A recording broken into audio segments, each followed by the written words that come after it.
Let me explain GLUT transporters. So there are basically 12 GLUT transporters, GLUTs. There are 12 types of GLUT transporters, but generally in textbooks they'll be explaining only 5 types of GLUT transporters. So let's talk about all those 5 types of GLUT transporters. Basically, GLUTs means this is a glucose transporter. So majority of them like transport exclusively glucose, but some of the transporters will also transport GLUT transporters will also transport galactose and fructose. So let's see the GLUT1 transporter. GLUT1 transporter. Basically, this GLUT1 transporter, it is present in over the membrane of red blood cell, which is the important cell here. Red blood cell expresses GLUT1 transporter. Okay, so other tissues where GLUT1 transporter is expressed is usually the barriers. Wherever you see the barriers like blood-brain barrier, blood testicular barrier, blood placental barrier, these barriers basically they will also express GLUT1 transporter. Now what is the importance of this GLUT1 transporter? So GLUT1 transporter is referred as high affinity transporter. High affinity. So basically the affinity is measured in terms of Km. Why it is measured in terms of Km? Although Km is a kinetic parameter for enzymes. Note that the mechanism of transport by the transporter, any transporter, so the kinetics of the transport, it follows enzyme kinetics. So enzyme kinetics we have studied Km and Vmax. So just like that, glucose transporter also they have Km and Vmax. So since this GLUT1 transporter is a high affinity transporter, it means that it has got low Km for glucose. So GLUT1 transporter, since it is a high affinity transporter, so it has got low Km for glucose. How much is that Km? Km is 1 millimoles of glucose. 1 millimoles of glucose. Roughly this 1 millimoles of glucose, it falls near to 18 milligrams per deciliter of blood. 18 milligrams of glucose per deciliter of blood. That's what is 1 millimoles of glucose. So what is the meaning of this? Basically, if the person has got 18 milligrams per deciliter, 18 milligrams of glucose per 100 ml of blood, at that blood glucose concentration, your GLUT1 transporter reaches half the maximum velocity. That is what is the Km. Km is substrate concentration at which enzyme will reach half the maximum velocity. Okay, so at 18 milligrams of glucose, your GLUT1 transporter is able to work at half of its maximum velocity. It means that 18 milligram itself it is low. Normal blood glucose concentration, let me write it somewhere here. Normal range is between say 70 to 110 milligram per deciliter. That is in fasting condition. Fasting plasma glucose. Normal is this much. That is 70 to 110 milligram per 100 ml. What we are talking about here is 18 milligram per 100 ml. So it means it's already low. Even at low blood glucose concentration, GLUT1 transporter is able to transport or able to work at half of its maximum velocity. It means that red blood cells and all the barriers that we have that I have explained, they all will transport glucose across the membrane even if there is low blood glucose existing in the blood. Okay, that is the importance of GLUT1 transporter. Now let's move on to see the GLUT2 transporter. GLUT2 transporter present in liver. It is present in kidney. It is present in beta cells of pancreas, and it is present in intestinal cells, basal surface. These are the cells or tissues which will express GLUT2. Now what is the kinetics of GLUT2? GLUT2 is low affinity. It's a low affinity transporter. Low affinity. Low affinity means it is high Km. It has got high Km for glucose, and also it is a high capacity. High capacity. High capacity means it has got large Vmax. That's what it means. High capacity means large maximum velocity. Now we'll have to understand what is the meaning of low affinity and high capacity. If you understand that, then we'll understand what is the mechanism of GLUT2 transporter. Let's take an example to understand that. Let's take example of liver. Liver expresses GLUT2, and we know that it has got low affinity. Low affinity means it's a low affinity transporter, means it has got really high Km for glucose. And what is the Km for GLUT2 transporter? It is 15 millimolar. At 15 millimolar blood glucose concentration, compare that with 1 millimolar. 1 millimolar is 18 milligram. Now the 15 millimolar. At 15 millimolar blood glucose concentration, your GLUT2 transporter reaches half the maximum velocity. It means 15 millimolar is too much of blood glucose. 15 millimolar, if you convert, it will be 270 milligrams per deciliter. 270 milligram per deciliter is a high blood glucose. At high blood glucose concentration, it reaches half the maximum velocity. It means to reach full velocity, it needs 10 times that blood glucose concentration, means 10 times 15 millimolar. It's really high value. It means that it has got a larger capacity, high capacity to take in.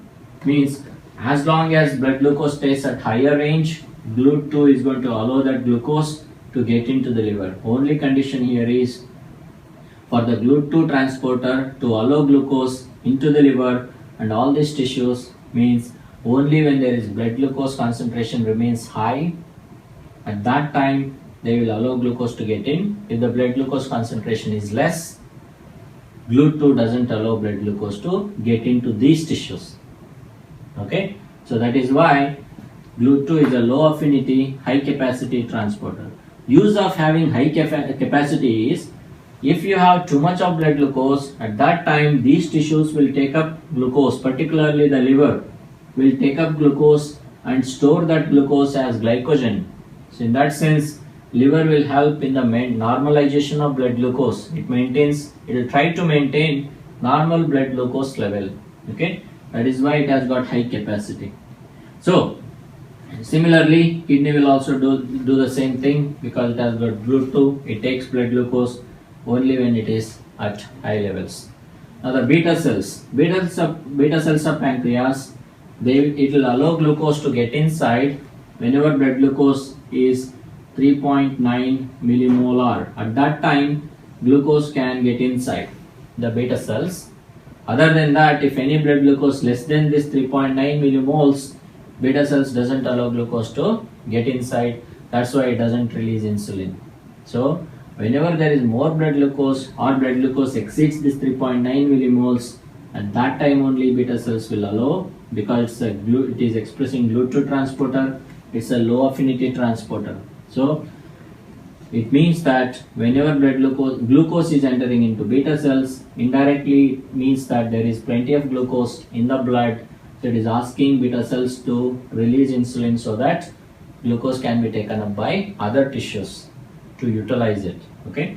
Intestinal cells, it helps in the absorption of, basically transport of glucose out of intestinal cells into the portal circulation through GLUT2. Now coming to the GLUT3 transporter. GLUT3 transporter present in brain, that is the neurons, present in neurons. Now coming with the affinity of GLUT3 transporter, it is very similar to GLUT1 transporter. So the Km for GLUT3 transporter is 1 millimolar. In that sense, it is high affinity transporter. High affinity transporter. It means that even at low blood glucose concentration, just like what we have seen with the GLUT1, that is at 18 milligram per deciliter. Even at this blood glucose concentration, your GLUT3 will reach half the maximum velocity. So it means that brain and red blood cells and the barriers, they all can get sufficient amount of glucose even in spite patient has got hypoglycemia. Why this happens? So we have designed in such a way that because the brain, the major energy source for brain is glucose. For red blood cells, major energy source is glucose. So that to make these neurons under red blood cells to survive under hypoglycemic conditions, they need to get that glucose. That's why they express GLUT1. That's why brain or neurons express GLUT3. It's a question of survival. Okay. When we have plenty of glucose, that glucose, of course, brain and red blood cells will take up glucose probably at that time. GLUT1 and GLUT3 will act at a maximum level, Vmax. But your GLUT2, because there is plenty of glucose at that time, GLUT2 will present in liver and all these tissues, they will take up glucose. Try to bring down the glucose level, convert that into glycogen. Okay. So this is what about GLUT3. Now coming to the GLUT4. GLUT4 transporters present in 4 tissues. One is skeletal muscle, other is cardiac tissue, third is adipose tissue.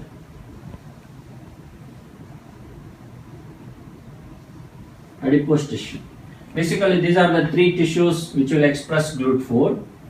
And the speciality of this GLUT4 is, this is the only insulin sensitive transporter. It is insulin sensitive transporter. So it means that for GLUT4 transporter to be present over the membrane of these cells, membrane of the skeletal muscle, cardiac tissue and adipose tissue, it needs insulin. So when do you see insulin in the blood? So that will be explained by this beta cells which will express GLUT2. So whenever blood glucose is 3.9 millimoles per liter, at that time GLUT2 will allow blood glucose to enter into the beta cells and release insulin. It means that when we have sufficient glucose in the blood, insulin is released from the beta cells. And that insulin is going to come and bind to the insulin receptors present in our skeletal muscle, cardiac tissue, adipose tissue, and the signaling mechanism will go on, and one of the signaling pathway will bring GLUT4s. Generally they will float in the cytoplasm in the form of vesicles. So insulin mediated signaling is going to bring these GLUT4s back to the membrane, and they will be arranged over membrane. When the GLUT4s are arranged over membrane, adipose tissue, skeletal muscle, cardiac tissue will take up glucose. Basically glucose enters into these tissues and they will utilize it. Okay. It means that whenever insulin is present in response to blood glucose, at that time skeletal muscle, adipose tissue, cardiac tissues, they will be able to utilize glucose because insulin is going to bring GLUT4s back to the membrane. Okay. That is why GLUT4 is referred as insulin sensitive transporter.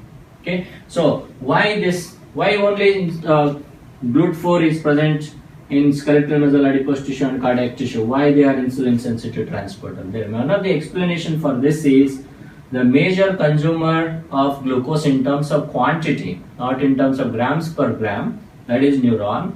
In terms of quantity, so the skeletal muscle and adipose tissue has got bigger quantity or the used quantity compared to brain.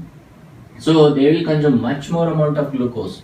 So if you want to bring down the blood glucose levels to the normal concentration, in order to normalize it, skeletal muscle and adipose tissue needs to use it. That's why insulin, which is a hypoglycemic hormone, by binding to skeletal receptor, adipose tissue insulin receptor, it will bring GLUT4s back to the membrane and then allow these tissues to use it. Once the blood glucose normalizes, it means once the blood glucose goes below 3.9 millimoles per liter, at that time beta cells doesn't respond to that. Whenever the blood glucose level falls below 3.9 millimoles per liter, beta cells doesn't respond because glucose is not allowed inside by GLUT2. When they don't respond means you don't get insulin. When the insulin is not there, It is no longer binding to the receptor present on skeletal muscle, adipose tissue, cardiac tissues. So that's why GLUT4s are not brought back to the membrane. So when the GLUT4s are not available, blood glucose is not getting into these tissues. It means normal blood glucose is maintained. Okay. So now assume, just have an assumption that what if this GLUT4 was not insulin sensitive transporter? What if all the time it was taking the blood glucose? So what happens is, if the GLUT4 was not insulin sensitive transporter, skeletal muscle adipose tissue will continue to take blood glucose. Even in spite of hypoglycemia, if they continue to take blood glucose, all the time we would have been in hypoglycemic condition. Okay. So to avoid that, depending on the insulin, presence of insulin, GLUT4s will work. Okay. When we are in normal hyperglycemic conditions, insulin will be released and GLUT4s are expressed, and the blood glucose is brought down by the utilization by skeletal muscle adipose tissue. When we get into hypoglycemic condition, say blood glucose when it falls below 3.9 millimoles, insulin is not released. That's why skeletal muscle adipose tissues won't be able to use glucose. Okay, so that's the importance of GLUT4 transporter. GLUT5 transporter, not much importance here. It is GLUT5 present in the intestine, brush border epithelium, intestine, and also it is present in spermatozoa. And it transports along with glucose galactose, it also transports fructose, and that's the energy source for spermatozoa. Okay, so these are the glucose transporters.